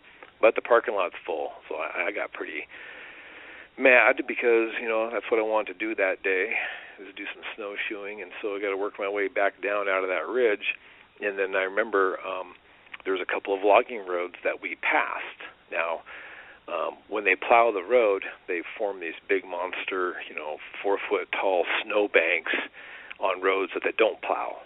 And so as we were working our way back down from the mountain, I saw one of those roads that I had been on before that was just a little more than a quarter mile long, but the elevation changes, you know, probably 500 feet. So it's a pretty good little trek, and I knew that there was a viewplane up there. And so this is away from the snow park, and this is away. This is on the whole other side of the ridge from where the 45 cars were snowshoeing. So there's nobody over there. But I knew that this road, you know, and it was untouched. Fresh powder, got a view, let's make the best of it, let's go up there. So we put our packs on, leave my rig at the bottom, we start snowshoeing on up, you know, and we get to the top, and we take our packs off and everything, just to kind of relax and visit. And I'm knelt down to help my son get his snowshoe off, and then up in the timber, we're in an area where it's an old logging platform, so it's a flat spot. And it used to be where they would bring the logs down to the trucks, load them, and the trucks would make their way on down, you know, the mountain. And from that, all around us is a clear cut. And as you get up higher, probably 300 yards, that's where the timber starts again. That was the end of their cut, and now you're back into the big trees and stuff. And right at the edge of that tree line, we heard this distinct knock. And my wife and my son heard it the best because my head was down undoing his snowshoes. And we heard it, and I was like, wow, you know, we just kept our eyes on that. And of course, you stare into an area, you know, you're hoping for the next knock. Nothing happens, so we get bored with that, and we start turning the other way back towards the south where the view was, and you know, commenting on the view and the nice day, and because it was crystal clear out and sunny. And it's probably 20 minutes after that first knock, we hear the knock again. This time it moved kind of to the left of where we heard it before, or at least that's what our ears were telling us. And then I just remembered that I had a pair of binoculars in my backpack, and because we'd been up there now for, it's probably getting on to like an hour and a half, and there's nothing else really to do because that's the end of the road. And we were debating on making our way back down to the vehicle when I remembered I had my binoculars, and so I pull them out, and I says, "Oh no, we're staying here longer." so we sat there, and you know, as long as my arms could take, because, you know, holding a pair of binoculars up to your eyes takes a little effort when it's longer than a few minutes. And I didn't see nothing, you know, but it was very interesting. It was just as good as knock as I've ever heard that I thought would have come from a Squatch. I mean, it sounded like the baseball bat against a tree, nice and loud. And when you look into the woods, you know, with the binoculars, there's not any sunlight penetrating into the forest, so I couldn't see into the tree line that far. Maybe best I can interpret, you know, 20 yards, and then it gets dark. You know, there's no more sunlight in there, and I'm looking at it from, you know, almost 350 yards away with my binoculars. So, you know, it's tough to see that far. But I was hoping something maybe would have came to the edge of the tree line to get a better look at us, because we were brightly colored and talking, and we were out of place in this huge clear cut. You know, I mean, we were obviously stood out, and I was just kind of hoping something would have seen us and took an interest and came to the tree line, but it didn't happen, or at least I didn't see it happen. Yeah. You know, and that's one of the things too, though. Most of these encounters, they happen when you least expect them. I'm not saying that you had a Bigfoot encounter, but you heard some interesting knocks. But most of these encounters happen with people doing average things, you know, daily, hiking or camping. You know, people like to think that because they're researching, they're going to get an encounter. And I find that most times when you're doing just average things, averagely, that you get these possible encounters and these, you know, like these knocks and stuff. So what these knocks are open-ended. I mean, you didn't see a Sasquatch hitting a tree or banging on its chest or anything like that. You just in an area where it was interesting because of where you were at and what you heard. Exactly. Yeah. You know, and I wasn't even squatching. This wasn't even in one of the areas that I research in. I might add it to my research area. So it's outside of my area of where I go, because you can only really cover so much ground consistently. You know. So I just took note. Hey, I heard knocks at this time. This was the moon phase, and you know, if I get a chance to go there again or set up recording devices there when the snow completely melts that high, you know, I probably will. I'll probably do some nighttime audio, leave a parabolic dish up there overnight, and you know, see if anything new happens from that mountain, that hillside. So we'll see. So what's down the road here? We're down to about a minute and a half here. What's down the road for Chuck and his endeavors? Well, you know, I'm going to keep at the game cam thing. I'm going to keep maintenance going on my 14 cameras. I'm going to keep checking them every 3 months. I rotate that. Hopefully I can get some good pictures, or hopefully on one of my trips in, I'm going to come across some tracks, or maybe, hey, even have an encounter. You know, so that's going to keep me busy in that during the day stuff. At night, you know, now that I have that thermal unit to put on top of my camper, and it looks just like my air conditioner. All my stuff's white on top of the camper, and this ATAX 360 is in a white housing, sits right up on top, and it just looks like another bump in the roof, except for it's the highest bump. You know, if you don't know what you're looking at, a person wouldn't know what it was up there, because it's pure white like everything else. And I'm gonna, I really believe that sitting in that spot overnight, if something is coming in knocking, when we all turn in, it's going to happen again. High probability that it's going to happen again. And this time I'll be recording the entire night. I don't have to be awake, but my camera does. It's going to record. So I'm really hoping, you know, this next year I get a good thermal recording of whatever it is that's knocking. And I have my recording devices up, so, you know, if I record knocking at, 1:45 a.m. and I record a bear or an elk or something else in that area at 1:45 a.m., you know, that's going to give me something else to think about. But this is how you rule out what's going on out there. I'm hoping. Yeah. I'm hoping instead I record knocking and I videotape a thermal image of a biped coming through there. That's what I'm hoping happens. Yeah. Well, Chuck, wish you all the best. I know that we'll be collaborating down the road, and I wish you all the best. I really do. I love your endeavors and ideas, and you're a pioneer with some of your ideas in this field in the area that you're working in, because I love the Pacific Northwest. I love some of the areas you're working in. So good luck. We'll talk to you down the road, and hope you join us on the show later on. Great. I hope next time I talk, I have something to share with my thermal project. And, before I hang up, I want to give a shout-out to a couple of guys. If they've listened the whole 2 hours, they deserve a shout-out. Ben Freed, who formed the Bigfoot Obstacle Group. I learned a lot from him. Darren Locke is a new guy. He's been coming out from Bremerton. And what I like about Darren, he comes out, he just listens. He doesn't try to make us rethink what we're doing. He's just listening to what we've done and learning. And then my brother, Mel Madsen, he comes out with me. He's got my back when I'm out there in the woods checking my cameras. So, and Raymond and Trudy Hubley, they live out in Elby, and I always Facebook asking them the snow report. out there, and it kind of determines what vehicle I'm taking. So I just want to give those guys a shout out and Absolutely. appreciate their friendships. Yeah. Well, thanks, Chuck. We got to run here. Thank you for joining us, and we thank you for everybody tonight for logging in and listening to us wherever you're at. Okay. Have a great night. All right. Bye. Bye-bye.